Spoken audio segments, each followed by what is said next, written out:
అలాంటి దీంట్లో అప్పుడు నేను వరలక్ష్మి గారిని కూడా ఏమీ అనలేదు. బట్ నా బాధ ప్లస్ ఇప్పుడున్నటువంటి ప్రొడక్షన్ ఉన్న సిచ్యువేషన్ అంటే రిలీజ్ చేయాలి కాబట్టి ఆ సిచ్యువేషన్కి రియాక్ట్ అయ్యాను. రియాక్ట్ అయ్యిందని చాలా వైరల్ అయిపోయింది. అయితే ఆ వైరల్ దీంట్లో భాగంగా ఏం చేశారంటే వేరే వేరే వాళ్ళంతా అన్వయించుకున్నారు దాన్ని. ఉమ్, వేరే వేరే వాళ్ళు అన్వయించుకోవడం అంటే నేను ఎప్పుడు ఈ ఇంటర్వ్యూకి రాకముందు చూశాను. విష్ణుప్రియ అని ఒక ఆర్టిస్ట్, అంటే ఆవిడతో నాకు పరిచయం లేదు యాక్చువల్గా. ఉమ్.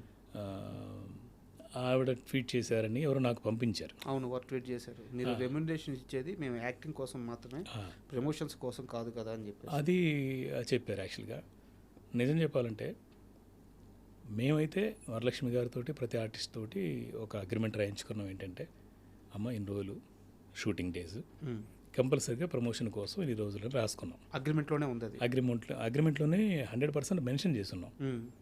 అది లేకపోతే మేము ఇంత వాదించాల్సిన అవసరం లేదు, అలా అనాల్సిన కూడా అవసరం కూడా లేదు. ఎందుకంటే కొంతమంది నయనతార గారు ఉన్నారు. నయనతార గారు ఏంటంటే ముందే చెప్పేస్తారు క్లియర్గా, నేను రాను ప్రమోషన్స్ కానీ. అలాగే వరలక్ష్మి గారు కూడా ముందే తెలుసు కాబట్టి వస్తారనే ఒక ఆశ అగ్రిమెంట్లో ఉంది కాబట్టి వస్తారు అన్న దీంతో అన్నాం. సార్ అదేదో నేను మాట్లాడిన దాన్ని నెగిటివ్గా తీసుకొని విష్ణుప్రియ అనే అమ్మాయి ట్వీట్ చేయటం,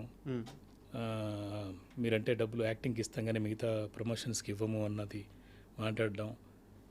ఆవిడెందుకు మాట్లాడిందో, ఆవిడకి ఏంటి ఇందులో ఈ సినిమాతో సంబంధం ఉందో నాకైతే అర్థం కాలేదు. అవును, వారికి అసలు ఏం సంబంధం? మీతో ఏమైనా ఇష్యూస్ ఉన్నాయి విష్ణుప్రియకి? అసలు విష్ణుప్రియ ఎవరు కూడా నాకు తెలియదు, అంటే పరిచయం లేదు నిజం చెప్పాలంటే.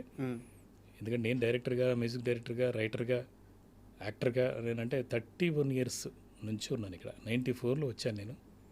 అందరితో బాగానే ఉన్నాను.